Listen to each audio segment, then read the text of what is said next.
Hi hello नमस्ते, मी Swati सांडपुरा YouTube channel तुम्हा सगळ्यांचं अगदी मनापासून स्वागत करते।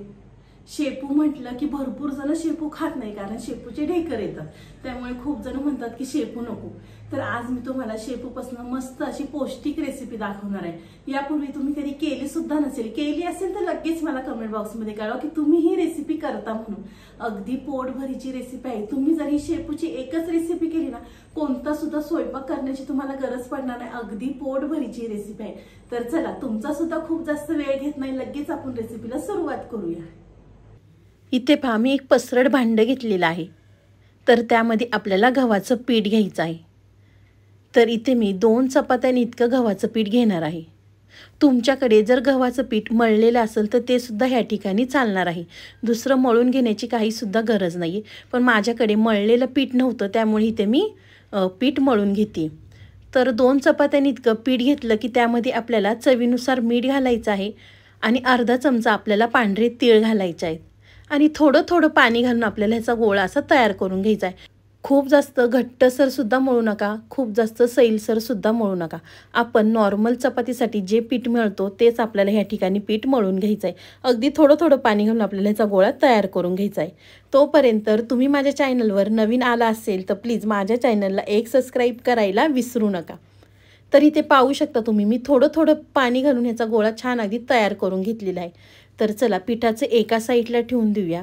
तर इथे मी शेपू घेतलेली आहे। तर शेपूची एक गड्डी होती, त्यामधली इथे मी अर्धी गड्डी शेपू घेतलेली आहे। तर शेपू निवडताना आपल्याला शेपूच्या काड्या घेतलेल्या तर या रेसिपीमध्ये चालणार आहे। तर पहा, शेपू निवडून स्वच्छ धुवून घ्यायचे आहे। धुतल्यानंतर त्यामधलं पाणी पूर्णपणे निथळून घ्यायचं आहे। शेपू निथळले की आपल्याला शेपू बारीक कट करून घ्यायचे आहे। खूप जास्त बारीक कट नाही केली तरी या ठिकाणी चालणार आहे, मोठी मोठी कट केली तरी चालेल। तर पहा, इथे मी सगळी शेपू बारीक कट करून घेते। अजूनसुद्धा तुम्ही माझ्या व्हिडिओला लाईक केलं नसेल तर प्लीज एक लाईक करा, साईडचं बेल आयकॉनसुद्धा प्रेस करा, म्हणजे तुम्हाला माझे नवनवीन व्हिडिओ पाहायला मिळतील। आज मी तुम्हाला शेपूपासून भन्नाट अशी रेसिपी दाखवणार आहे। यापूर्वी तुम्ही कधी केलीसुद्धा नसेल। तर पहा, आपली सगळी शेपू कट करून झालेली आहे। तर शेपूचं एका साईडला ठेवूया। तर इथे मी कढई गरम करून घेतलेली आहे। कढईमध्ये आपल्याला तेल घालायचं। या रेसिपीसाठी तेलसुद्धा आपल्याला खूप कमी लागतं। तर तेल घातलं की तेल आपल्याला गरम करून घ्यायचं आहे। तेल गरम झालं की इथे मी 10 ते 12 लसूण पाकळ्या टेचून घेतल्या होत्या। तर आपल्याला लसूण घालायचं आहे आणि तेलामध्ये लाल होईपर्यंत आपल्याला परतवून घ्यायचं आहे। लसणाला छान असा लाल रंग येऊ द्या, म्हणजे लसणाची चव अगदी ह्या रेसिपीमध्ये उतरते आणि खायलासुद्धा अगदी छान लागतो। तरी ते पाहू शकता तुम्ही, मी लसूण अगदी लाल करून घेतलेला आहे। तर लसूण लाल झाला की त्यामध्ये आपल्याला 3 ते 4 मिरच्या मधोमध कट करून घालायच्या आहेत। तर इथे मी तिखट मिरच्यांचा वापर केलेला आहे। मिरच्या तुम्ही तुमच्या आवडीनुसार कमी जास्त करू शकता। तर लसणावर मिरच्या घातल्या की त्या देखील सुद्धा आपल्याला लाल होईपर्यंत परतवून घ्यायच्या आहेत। मिरच्या परतल्या की त्यामध्ये आपल्याला अर्धा चमचा हिंग घालायचा आहे। हिंगसुद्धा तेलामध्ये तडतडलं की जे आपण शेपू कट करून घेतली होती ती शेपू घालायची आहे। शेपूची भाजी कढईमध्ये घातल्यानंतर इथे मी मुगाची डाळ भिजत घातली होती। अगदी 5 मिनिटच मी डाळ भिजत घातली होती, कारण ह्यामध्ये आपली पूर्णपणे डाळ शिजणार आहे। तर मुगाची डाळ घातली की आपल्याला सगळं हे मिक्स करून घ्यायचं आहे।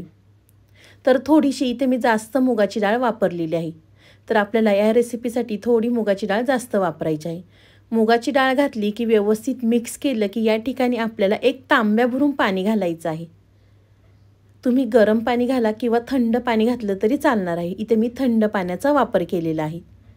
तर 1 तांब्या भरून पाणी इथे मी बरोबर घातलेलं आहे। व्यवस्थित परत मिक्स करून घ्यायचं आहे आणि त्यामध्ये आपल्याला चवीनुसार मीठ घालायचं आहे।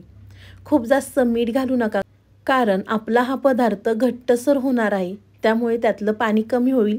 मग खूप जास्त मीठ घातलं की आपला हा पदार्थ खारट लागेल। तर मीठ घातलं, व्यवस्थित मिक्स केलं की एका साईडला छान त्याला उकळी घेऊया। तर इथे मी पळपट घेतलेला आहे। तर आपण चपाती करतो तेवढा आपल्याला गोळा घ्यायचा आहे आणि आपल्याला त्याची चपाती लाटून घ्यायची आहे। त्याला आतनं वगैरे तेल लावायची काही गरज नाही, प्लेन चपाती लाटली तरी या ठिकाणी चालणार आहे। तर खूप जास्त पातळसुद्धा लाटू नका किंवा खूप जास्त जाडसरसुद्धा लाटू नका। अगदी व्हिडिओमध्ये दाखवते त्या पद्धतीने चपाती लाटून घ्या। तर इथे तुम्ही पाहू शकता, मी चपाती लाटून घेतलेली आहे। सगळी चपाती लाटून झाली की आपल्याला सुरीच्या मदतीने चपातीला कट करायचं आहे। तर इथे मी चपातीला आधी उभे कट करून घेते। उभे चपातीला कट दिले की त्यानंतर तुम्ही चौकोनी कट करा किंवा त्रिकोणी काजू कतलीच्या आकारामध्ये कट केले तरी चालणार आहे। तर इथे मी सगळी चपाती कट करून घेते। तुमच्या लक्षातच आलं असेल की नेमकं आज आपण काय बनवणार आहोत। तर आज आपण शेपूमधली फळं ही रेसिपी बनवणार आहोत। तुमच्याकडे अशा पद्धतीने शेपूतली फळं बनवतात का? बनवत असाल तर मला लगेच कमेंट करून सांगा। तर इथे पाहू शकता मी सगळी चपाती कट करून घेतलेली आहे। नंतर आपल्या एका प्लेटमध्ये सगळे चपातीचे तुकडे घ्यायचे आहेत म्हणजे खूप जास्त चिटकणार नाही। तर इथे मी एका प्लेटमध्ये सगळे चपातीचे तुकडे काढून घेते। तर एका साईडला शेपूची भाजीसुद्धा छान अगदी उकळलेली आहे। त्यानंतर आपल्याला आपण चपाती लाटून कट करून घेतली होती ते आपल्याला शेपूच्या भाजीमध्ये घालायची आहे। मस्त अशी रेसिपी होते, एकदा नक्कीच करून पहा। तुम्ही या शेपूच्या भाजीमध्ये हळदीचा सुद्धा वापर करू शकता। हळद घातली की या भाजीला रंग देखील खूप सुंदर येतो। तर अशाच पद्धतीने इथे मी सगळ्या चपात्या पिठामध्ये सोडून घेतलेल्या आहेत। तुम्हाला 1 किंवा 2 चपात्या या ठिकाणी लागू शकतात। मी 1 चपाती त्यानंतर छोटी चपाती लाटून घेतली होती, तर मला तसं म्हटलं तर 1.5 चपाती इथे लागलेली आहे। सगळी चपाती आपल्याला भाजीमध्ये घातल्यानंतर मस्त अशी शिजवून घ्यायची आहे, म्हणजे डाळसुद्धा अगदी छान शिजते आणि आपले चपातीच्या चकुल्यासुद्धा अगदी मस्त शिजतील। कोण कोण ह्याला चकुल्यासुद्धा म्हणतात, कोण नेहमी आपण वरणफळ करतो, तर आज आपण शेपूतली फळ ही रेसिपी केलेली आहे। तर पाहू शकता इथे मस्त अशी शिजलेली आहे, अगदी चपातीसुद्धा छान शिजलेली आहे आणि थोडं अगदी घट्टसरसुद्धा झालेलं आहे। खूप जास्त घट्ट करू नका कारण थंड झाल्यावर ते खूप घट्ट होतं। तर इथे पाहू शकता मी थोडंफार पाणी ठेवलेलं आहे। तुम्हाला जर खूप घट्ट वाटलं तर तुम्ही त्यामध्ये गरम पाणी करून घालू शकता। तर मस्त आपले शेपूतली फळं ही रेसिपी तयार झालेली आहे। तर एका प्लेटमध्ये काढून घेऊया। मी याच पद्धतीने आपल्या चॅनलवर मेथीतली फळंसुद्धा रेसिपी अपलोड केलेली आहे। तुम्ही तो सुद्धा व्हिडिओ पाहिला नसेल तर प्लीज एकदा नक्कीच जाऊन पहा।